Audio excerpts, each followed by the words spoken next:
Hello, hello. Happy 4th of July, my oily friends. I hope that you are enjoying this warm weather. John and I are not a fan of warm weather, so we're kind of laying low in the cool house today. But if you're the kind of people who love to be outdoors on the 4th of July and have some festivities going on, I hope you're staying safe and healthy and happy and cool and enjoying your time with friends and family today. I am popping on live to give you a super duper easy recipe for after sun spray. A few years back, my friend Rachel gifted me a bottle of after sun spray after I had a really horrible sunburn, and I found the recipe online and I am making a bottle myself. This will come in super handy if you get a little bit too much sun today. So for this recipe, you're going to need a 4-ounce spray bottle. As you know, I always prefer to use glass. Remember, I'm trying to balance my hormones and I don't want those bad pseudoestrogens getting in my system, so I try to use glass wherever possible. And this one is a pretty blue color, which I thought would look nice and refreshing for the spray. I just buy these on Amazon, whatever is cheapest.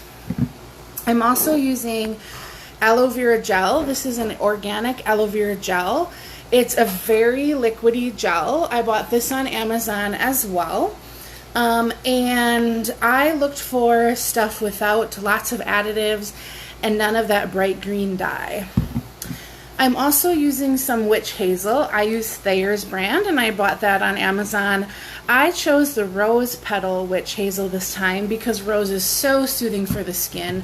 I have a rose hydrosol that I use in morning and night, and it's awesome.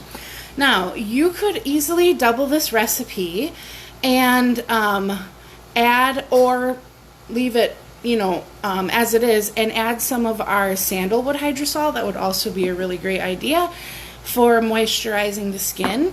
We're also going to use lavender oil. This is super soothing to the skin, helps control itch, keeps your skin moisturized. Remember, lavender is like the pocket knife of essential oils. And we're going to use peppermint oil. This is super cooling and gives you a wonderful refreshing feeling and will help cool and soothe the skin. This is such an easy recipe.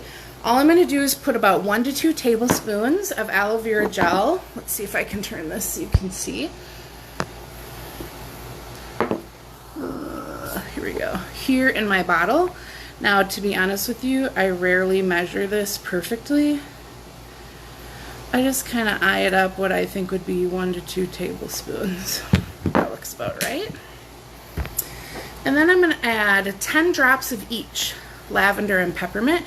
And if you have super sensitive skin, you can reduce the peppermint if that would be too strong for you. Not a problem.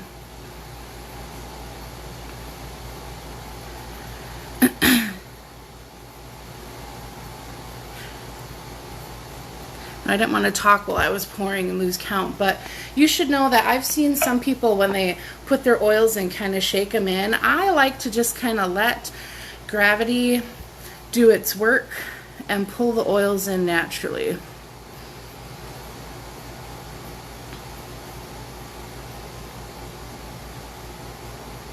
Okay, so I've got 10 drops of each in there. And now I'm just going to use my witch hazel, and you don't need to use rose petal witch hazel. I just did for the scent and the additional skin properties, but you could use plain, or you could use the aloe witch hazel as well. And then all I'm going to do is just fill the rest of my bottle with witch hazel.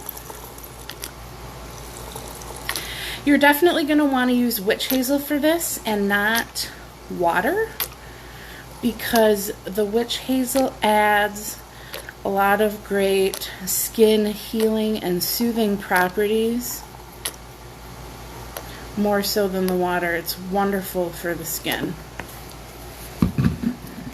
All right, I've got that full. Put on my spray cap, and then you're going to want to give it a good shake to get everything mingled in there, and then before you use it, you also will give it a good shake. Just swish it around. And then you can spray it on your sunned skin, and already I'm starting to feel the tingle of that peppermint, and it smells so good.